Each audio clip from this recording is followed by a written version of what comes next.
Hey, how you doing? Daniel Ruiz Tizon is available for Monday the 12th of October 2020 with me, Daniel Ruiz Tizon, episode 276. Hope you're all healthy, hope you're all keeping on doing what you need to be doing to keep yourself going. It's coming up to 15, 18 hours, recording far later than I'd hoped to. Seems to have coincided with the local school coming out now. I was trying to wait until things had quietened down in the building. They haven't, so I've just got to go ahead with the record now. I've warmed up a bit, but it has been a really cold morning, cold until around lunchtime, and now I'm just trying to bring you this show while just wearing these 7 tops. Just had a look out the window before I did the show. Well, I can't see much because of the scaffolding that's up, but across the road I was filling up the kettle to make myself, I don't know how many coffees now. Thankfully, most of them decaf. That's my knuckles cracking now.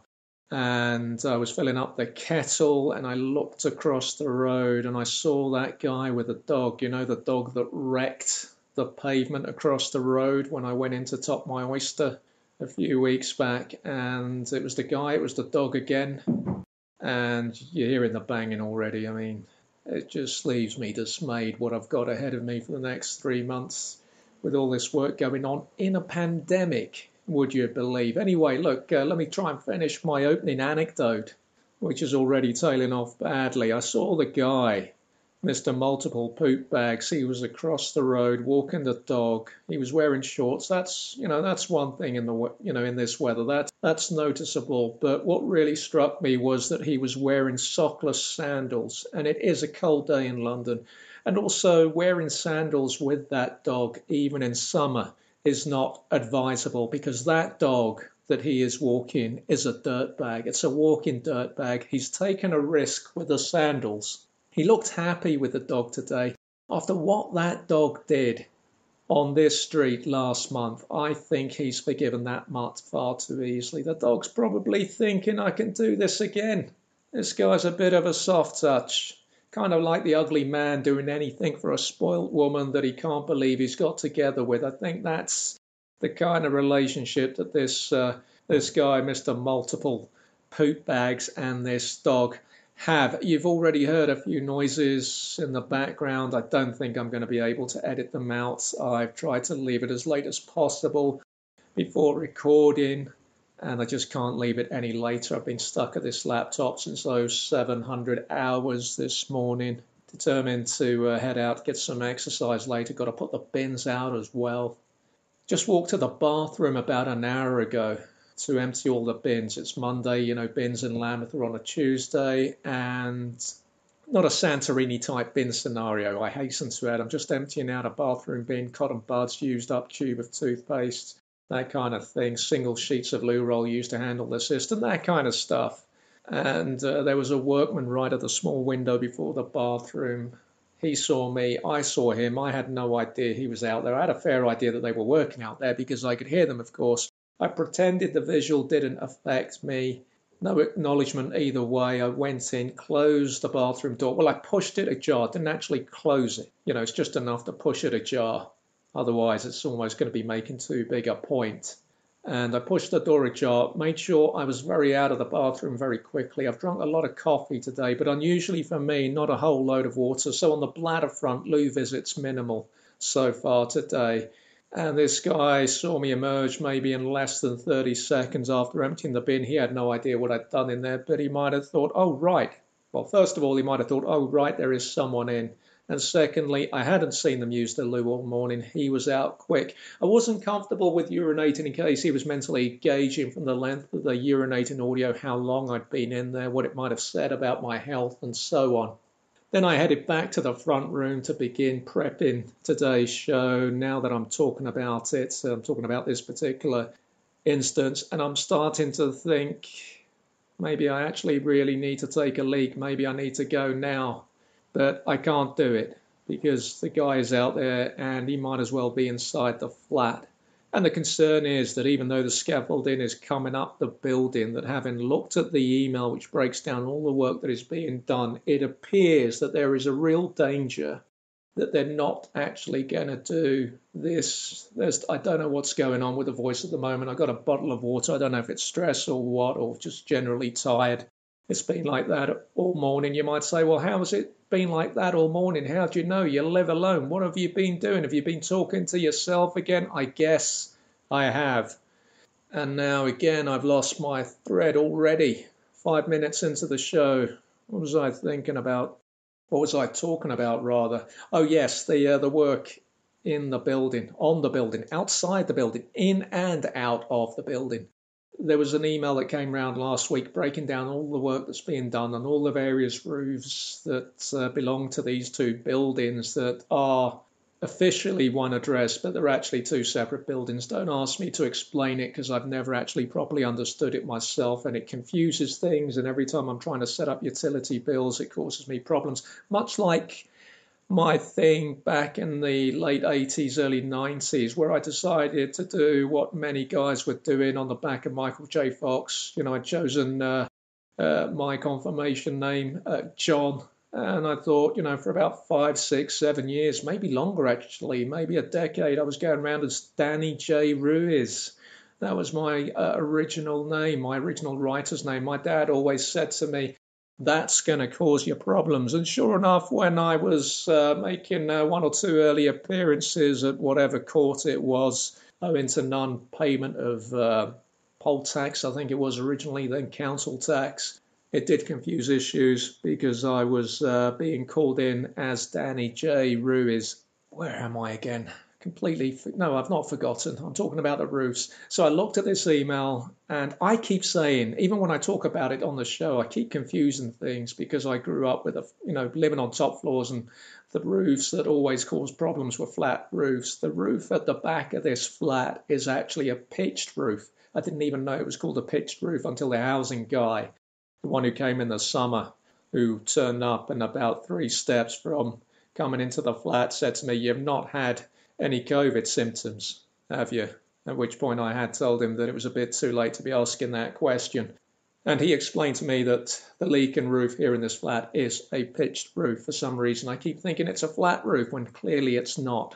But it appears in the way that that was a bit Simon Le Bon Live Aid there, the way the voice changed there. Oh, absolutely hopeless at completing this anecdote. So the email came in. Jesus. The email came in, broken down all the work that's being done externally, and I got the horrible feeling that the roof in this flat didn't feature in that work, and I think my suspicions are being confirmed. The guy who had come to the flat, who's been pushing for this work to be done, he's now confirmed that it appears this work is being done by a different company who don't know about the work, so he's going to chase it up because that scaffolding is due to be completed this week, and I've been watching the scaffolding's progress up the side of the building, up the back of the building. It's now very much at my level, but I'm not sure it's going as high up as the actual pitched roof, and even if it is, it's just the fact that I haven't seen that work specifically referred to in the email that is concerning me. So that's it. Was it worth all the hassle, all the voice breaking to bring you that anecdote, that bit of information? Maybe you're poised to switch over to the Peter Crouch's Uncle Wrote a Porno podcast. Maybe I've lost you already. You thought I'll give this show a try.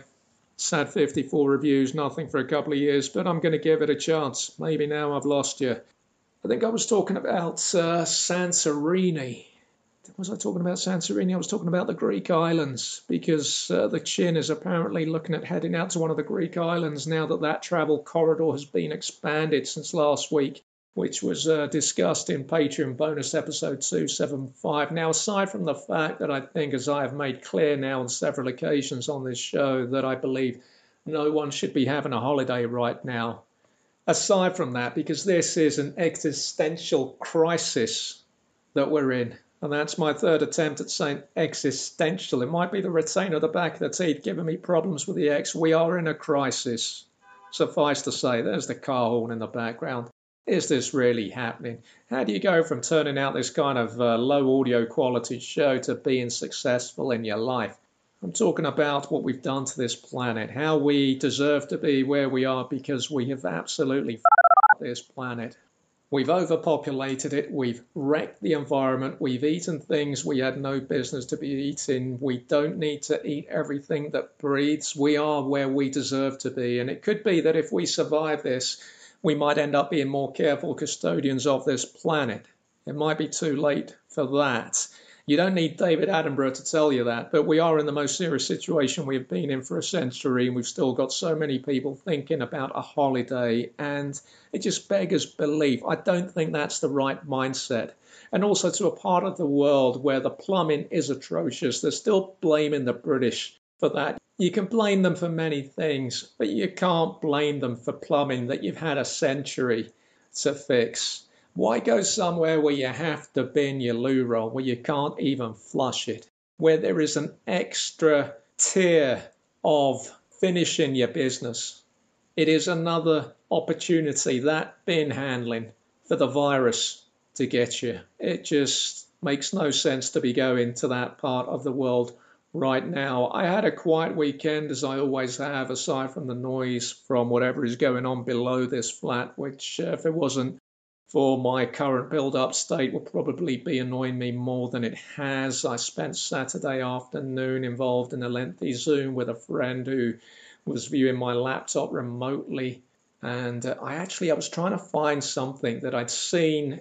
I can't remember where I saw it. It was in this flat. It's a piece of work from about 17, 18 years ago that I needed to find on Saturday because something had come up. I wasn't able to find it. I was still trying to find it late into the night, but I'd had to stop doing what I was doing to chat to my friend via Zoom. He was kind enough with his time to have a look at how the issue with Word on the laptop could be fixed. So he was doing a remote viewing. He was getting rid of stuff that he felt didn't need to be on my laptop. At the same time, I explained to him that pretty much every week I'm having to download new stuff. And by download, I don't mean illegal downloads. I'm not talking about music. I'm not talking about downloading films or TV shows. I'm talking about downloading free stuff online that I need to carry out work for clients, things that I've had to learn and adapt to this year that, I'd rather not be doing on this laptop when I only have one machine. And he felt that by doing certain things, it would enable the Word basically on the laptops to be working better. Lo and behold, today when I've been back on Word doing stuff, I've had a very heavy going morning and early afternoon. I've noticed that the issue's still there. So unfortunately for me, that step hasn't worked, so it means that we've got to do the reinstall, which sets me back even more. Also concerns me because my friend would have to come here, and aside from the pandemic concerns, the possibility that either of us might imperil the other, it's just that, when you've known someone, most of your life, it's a horrible way to be around people. And as difficult as it is to be alone here, at least I don't have those impersonal experiences that many are having, where you can see people, where you can see your friends, but you've got to do that social distancing thing. I think for me, mentally, that is making the situation more difficult. You can see people, but the fact that you have to see them at a distance, I find that is something I think might cause me more damage than good, which is why it might suit me to spend as much time as possible on my own, just trying to get through this. As long as the fridge is full, as long as the microwave is working, as long as the oven door, which is broken as well, can actually close on the odd night where I decide to put the oven on to make some semi-proper food, I'm okay with this. Well, I'm not okay with this. It's obviously had an impact on me, as it's probably had an impact on you, especially if you're living alone, but whatever, I'm rambling. So the laptop concern hasn't been resolved. My friend has been rebuilding a laptop, which he is kindly offering to give to me. I'd need to buy a monitor, which is about £100, given that I think I've got to fix the back of this tooth that is preventing me from saying words like existential as easily as I ought to be. I'm not sure I can do that right now, but it becomes an even more urgent situation when all the work that I am doing is putting me in situations where I need to do a hell of a lot of research. It sometimes involves having to buy old UK comics some of which are reasonably priced, others aren't. But the get out is, and it's a strange one, that, for instance, rather than having to buy 87 issues of Action Comic, the comic that was banned, can you hear me? I'm not even sure I can hear myself. What is going on with this voice? Let me try and have some water. Instead of buying 87 issues of Action Comic, I can get a DVD for about $3.75 on eBay that has digital images of all 87 issues. The problem is I don't have a DVD player, and even when I did, I genuinely didn't know how to set it up. Since 2002, that was the cut-off point for me in technology. Going beyond hooking up a Freeview box, I'm absolutely lost, and it's a good job that I don't watch much TV today. But I'm tempted to just take the hit on this desktop PC because just from research purposes, there are already a couple of instances where I need to buy DVDs. The first instance surprised me because it concerns a film, again, that I need for research, made by someone I'm going to be interviewing, but it's only available on DVD. You can't actually buy it and stream it online, which I find very awkward. So those are little hurdles, well, big hurdles that I'm facing. They can be solved, but obviously it all comes down to money. In other news, the next door neighbour, the elderly neighbour, they're in hospital again. I mentioned on, I think it was episode 275 last week, so regular Patreon bonus. I think it was on there that I mentioned it. I think actually on Wednesday I mentioned that one of the care workers, I'd had to buzz them in early on Wednesday morning, which kind of annoyed me because that happens a lot with this bell. It's the bottom bell, even though I'm the top flat, and it always gets buzzed. And I was thinking, well, why are they buzzing me when there's some physical key set up? They're supposed to press the bell, and I think the neighbour will then press something. That slot downstairs by the front door will open and they get their keys. But then the penny dropped because I buzzed them in, and I'm guessing it was that morning when they found the neighbour again. They'd had another fall. I didn't find out about it until Friday. So that's just ongoing. I'd said that I felt from what I was hearing that the reassuring communal hallway audio of the care workers coming in and out 4 times a day from morning to night, that seemed to have dissipated, which was a concern because I didn't see how it could be scaled back given the decline, the sharp decline in the neighbour's health. Whatever it is, even with 4 visits a day, she needs a live-in carer. The flat's not big enough, I appreciate that, but that's obviously where the problem is because on each of the, I think, 4 occasions now that she's had to go into hospital in less than 8 weeks, it is the morning when they've been finding her. So I just don't know how much more this poor woman can take of having those falls. And also there was a message via another neighbour that the elderly neighbour wanted to know if she'd offended me because she hadn't heard from me. And, well, I'd actually called her back when I'd had a missed call from her when I was on a run last week.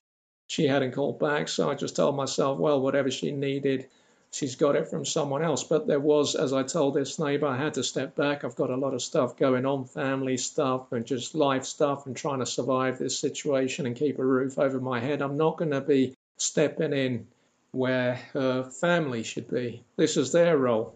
Just as I do stuff with my family, this is their family. They've got to step in. I am almost a complete stranger to this person. I've been running these errands 4 times a week for 2 years at a time in my life which, despite a lot of competition over the last 20 years, is especially bleak. Going into some petrol station shop to try and track down OK magazine, that's not how I thought I'd be spending my life at this stage of my life, which may well be my final years, or they may be perhaps the dawn which doesn't turn out to be a false dawn. Who knows? Either way, this is not my responsibility. I've done it because I like to think I'm a decent guy, but I've certainly moaned about doing it because I don't think I should be doing it. I'm not a carer. If I was, I'd be doing it as a job. If that was, if that was my aunt, if my mum was around, I'd be doing all this stuff for them. If I had family members who needed help, I'd do it. All friends. But I am a stranger. Yes, I've been neighbourly, but this family need to step in and help this Neighbour, and if it's simply a case that she can no longer live here, life is very sad. I understand, as the Space Daddy said, that she may want to bow out on her own terms. Fine, you can do that, but it's very unfair to take a stranger with you to impact on their life in such a way. And I hope that if she is back, I hope that there is someone actually at the other end saying, well, look, this is 4 times now we've sent her back. 4 times she's come back. What are we doing now on this 5th occasion that we're sending this poor woman back to this top floor flat when she can't even walk properly? What are we doing now that is going to be different to the 4 previous times we've sent her back? I hope someone's doing that. But either way, I'm stepping back. Well, I have stepped back. I'm not getting involved anymore. I'm not going on these errands anymore. I've made that clear to her family. If at some point I get asked again, then I'll just go to her family again, even if I have to get arsey. I'm not, I'm not getting drawn into this world again. I've done it. I've done my time. 2 years. That's military service. That's my Spanish national service that I got out of when I was 17. I think it's caught up with me in mid-age, and it's taken 2 years of my life. Now it's time for me to get my life back, and albeit in a pandemic, of course. So in terms of the noise, which might have quietened down now, I mean, these guys were still going at it around 15:30 hours, which for British workmen is quite a thing, because normally they tend to knock off early afternoon. So it's the elderly neighbour's flat next door there, the windows being done first, given that I was meant to have them done last week, but I refused to let the guys in. I think her brother was meant to be staying over last night to oversee this work. So the work is well underway now, and, I'm mindful that these people are going to be getting new windows, that it's going to make their flat warmer. But at the same time, I'm telling myself, well, I haven't been stupid. I haven't taken risks, because the noise, the chaos outside that I'm hearing, at least it's not inside this flat. Logistically, it would have been very difficult to clean everything up after they'd gone. I remember work being done here a few years ago, and as I say, I was never able, or as I've said, I was never able to get my study set up again in the way that I wanted it set up, and I was never able, aside from the leak, I was never able to work in there properly again. It just felt like they'd sullied the room, and all my stuff had been moved out of place. I thought that I might have some more time before they started tackling that back room. I wasn't ready for more disruption this time, particularly in a pandemic. And, there is a part of me that's saying, okay, yes, I'm going to suffer here. I'm going to be cold. I'm wearing 7 layers to do this show. The heating bills are going to be higher than they would be. But you know what? Screw you. I'm not stupid. I'm not going to do what you want me to do if I think it's the wrong thing. And that's important to me.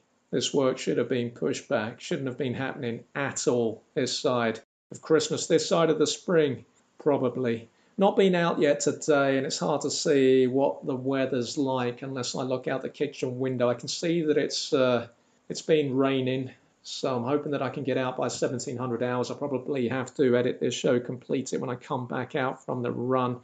I am anticipating that when I head out for that evening run, that the communal hallway will be messy. Hopefully it won't be busy. Hopefully that footfall will have disappeared until tomorrow. I'm going to go out there where my pets will buffer as a face mask when I head out, because it has sounded awfully busy and noisy out there today. I've just been really busy, even at the weekend, full on now with the new show. I'm really in the zone with that. And, in a way, that's a good thing. It's also, a worrying thing. It just reminds me of my days as a magazine editor, which is essentially what it is. It's, a magazine-style show that I'm going to be doing and dealing with lots of people and publishers, trying to find out who's happy to be interviewed, who isn't, tracking down lots of people. LinkedIn continues to be invaluable. Some people want to do the interviews, some people don't, but it's, I do believe it's got the potential to be something big, and if my name wasn't Daniel Ruiz Tizon, maybe it would be something big. I've just got to stay positive and focused, but I'm not concerned, but I'm just mindful that this is going to be a huge piece of work. It's not necessarily the kind of work that I want to do, but if I'm going to do podcast, and he said try not to trip over his words, then it's got to be something successful, because I put in the hours. I'm talented enough. It's got to be successful, and that's why I'm doing that show.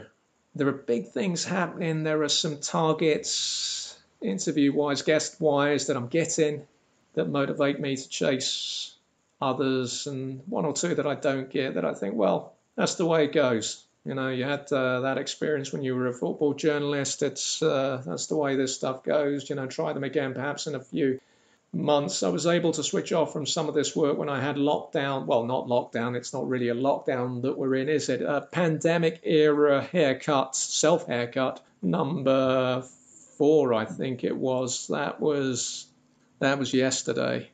Yesterday afternoon. Took a couple of hours again. Had to whack the heating on to try and be warm in there. I just did the back and the sides this time, which I've been thinking about for a while, see if I could just grow out the top. But I knew that pulling off the high fade is going to be really tricky without giving you a kind of Ted Danson style skull. I kind of pulled it off. Maybe I didn't. I think it's the kind of haircut where if you saw it, you think, yeah, he's cut his own hair. But maybe next time I'll do it better. I'm okay with it. Needed cutting, I think. And, the novelty of doing it has worn off. It's so difficult to do the back.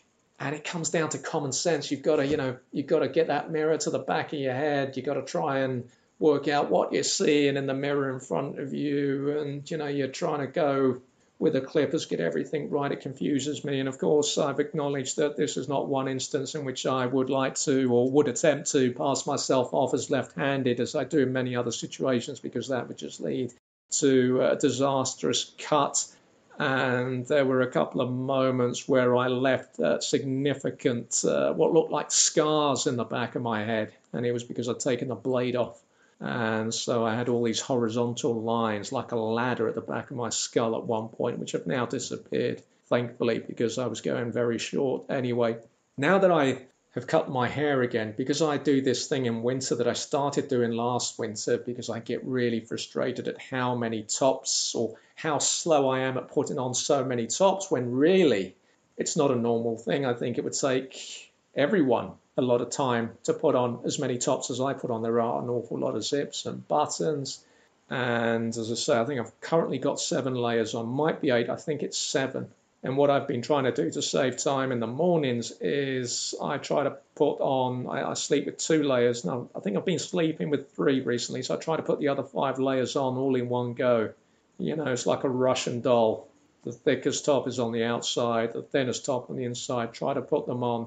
Sometimes, as I said, I think on Thursday's show, I realized maybe about an hour after I've done this that one of the sleeves isn't on properly and I have to remove everything and establish which sleeve wasn't on properly. But now that I've got this number 1 on the back and sides, the tops, I've noticed when I'm bulk dressing, the tops are getting stuck on the back of the scalp. The friction from the clipper work has meant that I've been in a couple of situations where I've ended stuck in my own tops and having to find my way out Houdini-like, and that is not a good situation to be in. Let's give you a quick breakfast update. The time is 15:52 hours, which won't mean anything to you anyway, because you're not going to be listening to this for a few hours yet, or maybe days yet. Maybe this drops, as the kids say, or as the media bots say, this drops, and you think, I'll listen to this when I've listened to all the other stuff. Maybe that's what happens. Breakfast update last Friday, which was the 9th of October, toast. Actually, it was a good return for toast last week because it wasn't an easy comeback for them. Last weekend, had seen Crackers take both weekend slots. Saturday was also toast. Yesterday, Crackers returned, so not bad. At least they took one of the weekend slots. 3 of the 4 last weekend slots have been taken by Crackers. And there's the voice again. Today, Monday morning, toast this morning. So I think it's fair to say since last Friday, toast has dominated.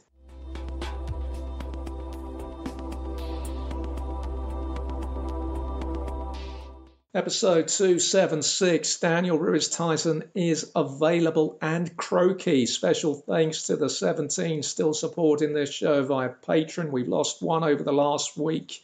We are small but tight in number, I hope. If you want to join them, then head on over to patreon.com/DRT available. Or if not, have a good thought for the 17, because it is they who keep this show alive. 3 bonus episodes last week, by the way, for Patreon supporters. Following last Monday's regular show, there were 2 bite-sized shows on Tuesday and Wednesday, and then Thursday saw the regular patron bonus episode 275, which I think was one of my favourite episodes to have done in the last year. May not be yours. I may have got it wrong. Personally, though, I enjoyed recording it. It felt good to me. I think those bite-sized episodes last week helped me to find a way to be a bit more relaxed last week on the show. But there you have it. Unlock all that bonus content at patreon.com/DRT available. Bonus content guaranteed every Thursday.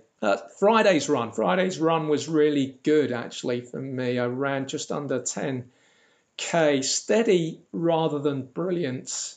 It's funny because I knew from the beginning that I was going to do something that was better than what I'd been doing recently. I just knew that I was. I felt it. It wasn't so much that I felt I needed it. It's just I knew that I was going to do it from the beginning. Admittedly, the last lap was a bit difficult. Completed my first week using the new running app Runkeeper, which gives me more information than Strava, even gives me calories. As long as I don't see the heart rate, that's it. That's enough for me. Friday, it was raining. It's just brilliant for me. You know, it's better than running in warmer weather, which is where I struggle. I was slipping on the trails. Sometimes I would have to run through the grass, which of course meant that the trainers then get soaked. So I bring them in and I have to ball up newspapers in there and try and dry the trainers out. I was tempted to go for a run at the weekend. I think it would have done me good, but the trainers hadn't dried properly and I can't just switch the heating on just for a pair of trainers.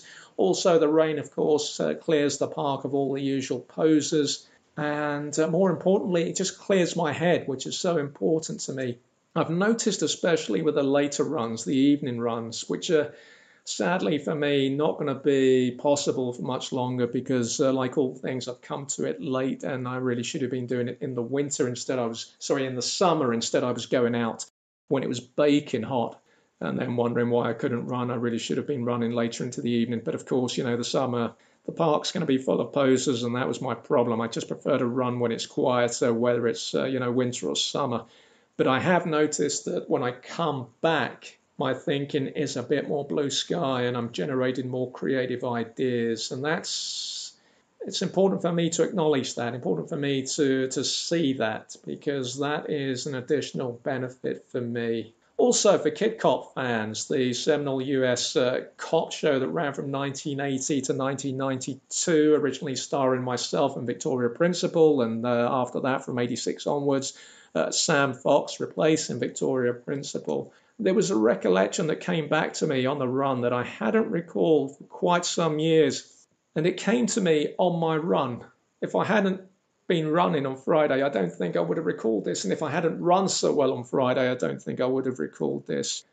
And it was that back in the late 80s, after Kid Cop would air on a Friday night, and this is in the States, it wasn't shown in the UK, this particular thing, but in the States, I also had a chat show, my own chat show, a bit of singing and dancing like those, theatrical kids that English or British theatre tends to produce. So NBC, the American network, was essentially devoting 2 hours of primetime TV to a teenage kid from London who could do a New York accent. I do remember that in one episode of that chat show, only for a couple of years, it only ran for a couple of years, I do remember that I had Bros on. It would have been 88, which was Pete Bros, if I remember rightly. 87 was the Beastie Boys, wasn't it? 88 was Bros. And I had Bros on the show. We duetted on a song, can't recall which one. And after YouTube it, find the performance. I wasn't a big fan, though, I have to say, of Bros, though I did think that the drummer, was it Luke? The drummer? I think the drummer was Luke. I thought he was a very underrated drummer, and I think, if I remember rightly, in this performance, I was wearing an outfit that I bought that summer from Burton's. I was kitted out in menswear from Burton's. So just back on the running, I'm heading out as soon as this is done. I think it's going The editing's gonna have to wait. Need to be out there by 1700 hours, otherwise I'm looking at being locked in the park again. Though this time, now that I'm just wearing single shorts, I might be able to scale the railings. I keep watching how people put their armbands on, and I think my theory is right, that the armband is, thank you, Mr. Driver, the armband is put on after you've started your run. Maybe these people are okay with losing a few seconds of their runs to trying to get the armband on. Yes, do you mind? I'm trying to do a show here. What was I talking about? The armband. So I think I'm just going to have to accept that, because once I put the armband on, it stays on. Although I do have problems because I've got the long sleeve, so the armband pulls up the left sleeve. So when it's raining like it is today, I don't wear the watch. I don't want the watch getting wet, and I'm struggling to pull the sleeve down because of the armband. And I can hear the rain now, so it's almost that extra level of discomfort that it brings to the run actually helps me. It actually helps me focus on what I'm doing out there, and I need it. I've also got anti-back wipes now. Well, just the one when I exit the flat, just for the key handling specifically. I'm not faffing around with hand gel now because I'm only wearing one layer of shorts. They got no sealable pockets, so I take a wet wipe with me as anti-back wipe, travel wipes. And what didn't I just say, travel wipes in the first place? Taking these wipes with me, and I head out, put the rubbish out. Once I've done that, I think I've wiped the keys by then. They've gone into the armband, and then I just clean my hands, and I try to make sure I don't touch my face while I'm out running.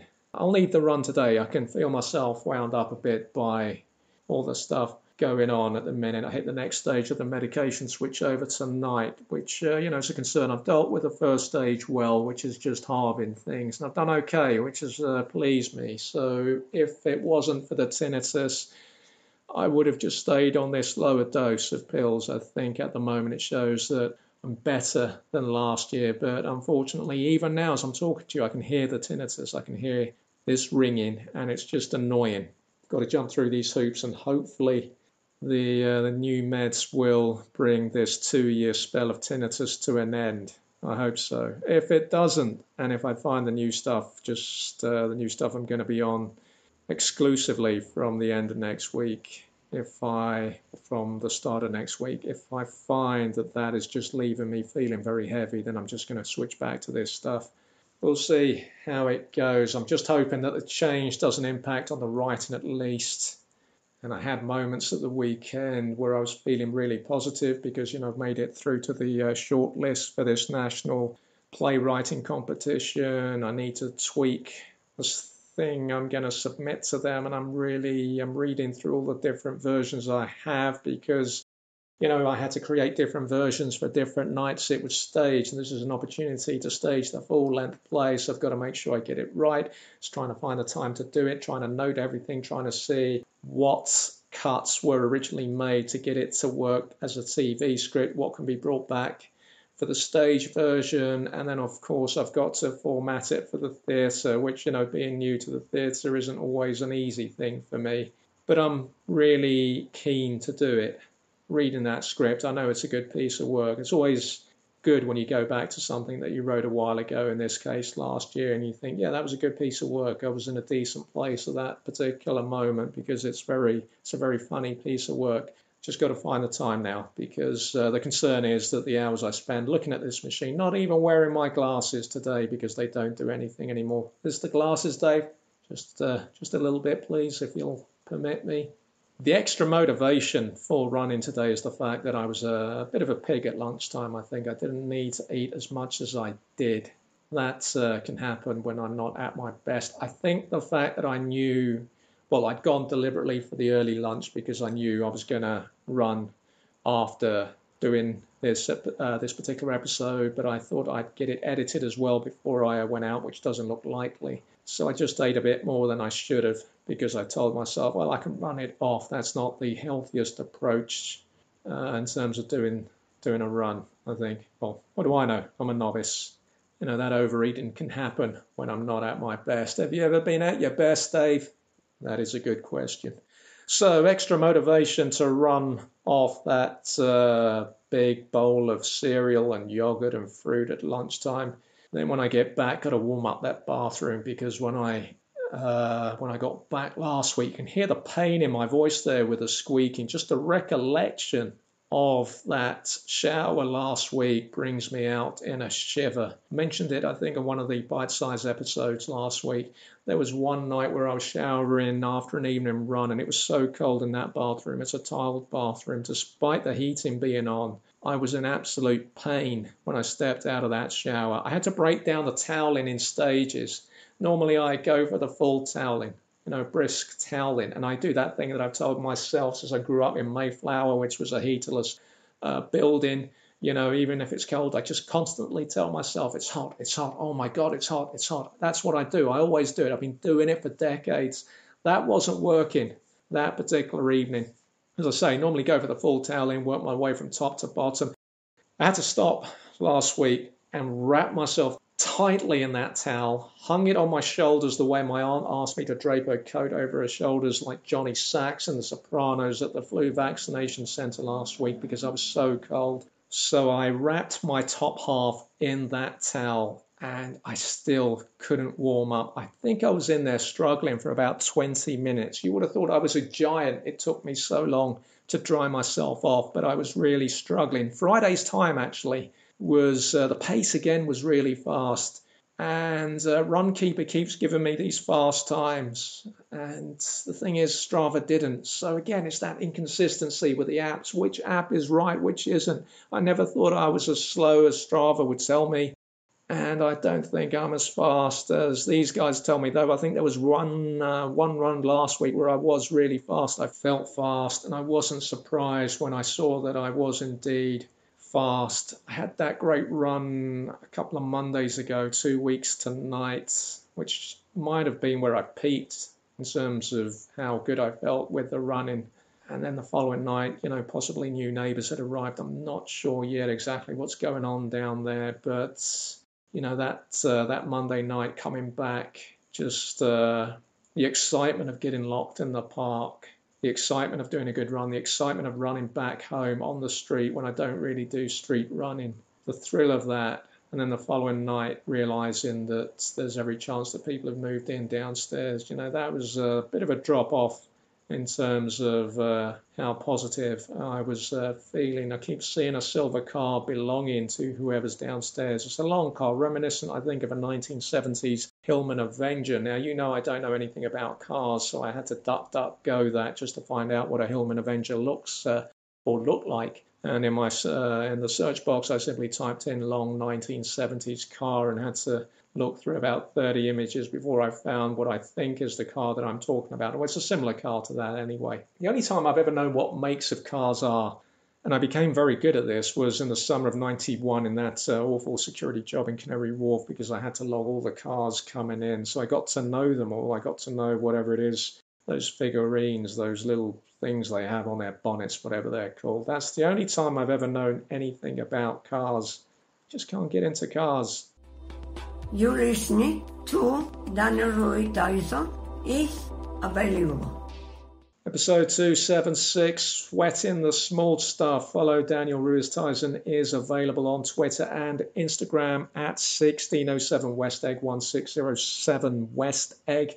Facebook.com/DRT is available. Still obviously got those issues my end where I can't access my own page. I've tweeted about it on a regular basis the last few weeks and posted on the Facebook page as well. I appreciate the shares. The issue remains unresolved and it is such a problem going forward. And no one seems to know how to resolve this. That's how complicated it is. Hey, a dream to bring you, another pandemic dream. This one was actually beautiful. Visually, it was beautiful. I was in the back streets of Stockwell. This was on Saturday again. That's always a big day for dreaming with me. And I was in Stockwell, back streets, either side of South Lambeth Road. There are some genuinely beautiful streets in Stockwell, completely at odds with the rest of it, which is an absolute pit. And I was on one such street in this dream. I was coming at it from the Wandsworth Road and SW8. It was a fantasy street because I know the area so well. I know that that road doesn't exist.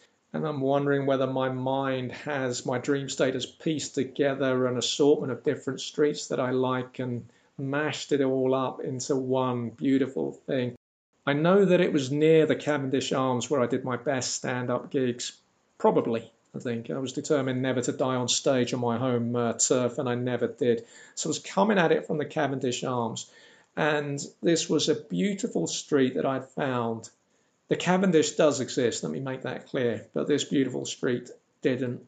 And it reminded me a bit of Guildford Road, I think, slightly, the entrance to it. But then it just spun off into something even, much more beautiful. There were giant trees with faces carved into them of Grange Hill Series 4 characters, the 1982 series, its strongest year, I've always said. There was Jonah, there was Zamo, originally Jonah's sidekick, there was Roland, there was Stewpod and Claire Scott from the year above them, or 2 years above them. I did fancy Claire Scott for years. Tucker and Benny from the original lot from the first series. All these faces were carved into the bark. I was looking up and seeing all these faces. I thought, I've got to take a picture of that. But I am a genuinely poor photographer, and I just couldn't do the image justice. Behind me, as I was staring at this tree, this big tree, there was a Spanish tapas bar. Right opposite that Spanish tapas bar, there was a break in the buildings. The buildings themselves, terraced housing, really pretty houses, but there was a break in the buildings right at the end, right by the entrance to the road. And there was an alleyway, very common in Lambeth. And I can't remember what the alleyway was backing into, but there was a grate separating, or a grate joining from that final building on the road, final house on that road, to whatever was on the other side of that alley.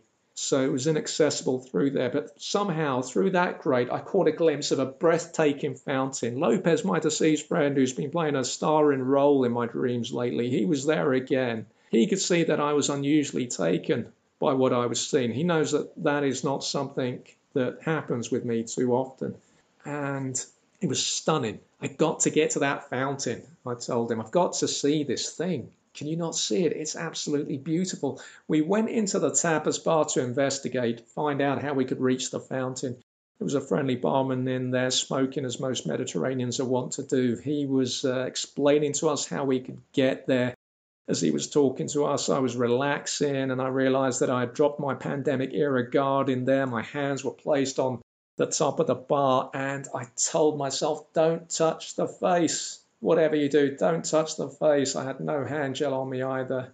I must have woken up at that point because I didn't get to the fountain. But what I glimpsed, let me tell you, it was beautiful. Now, as I try to wrap up this week's too long a show again, Nectar Points. Let's bring you some Nectar Points. The Nectar Points update, just before I get onto that.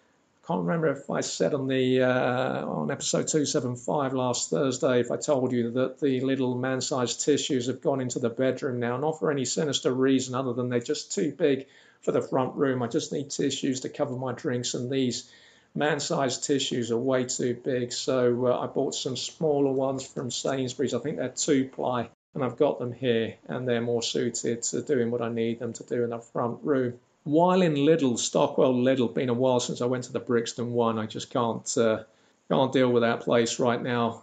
I saw some fruit or veg, I forget which, £2 it was going for, more expensive than the fruit or veg I usually buy. It was the netting though that's on the bagging that really impressed me. The netting, I told myself I ought to get it because if I'm not making you Star Wars goals, because the last ones took me a full day back in January and I didn't do a good job with them, but I should at least try and replace the netting in the current ones, causing a few VAR issues. But it's not a priority right now, I tell myself, so I just moved on from them. You might think, well, it's easy to find, fruit or veg with good netting. I don't know about that because this one really caught my attention. And I think it was purple netting. Looked good and might have been good, might have been suited to Star Wars football. By the way, I'm so tired and scatty right now that for the first time ever in my 30 years of carrying and filling out notebooks every single day of my life since 1990, I've started a new notebook.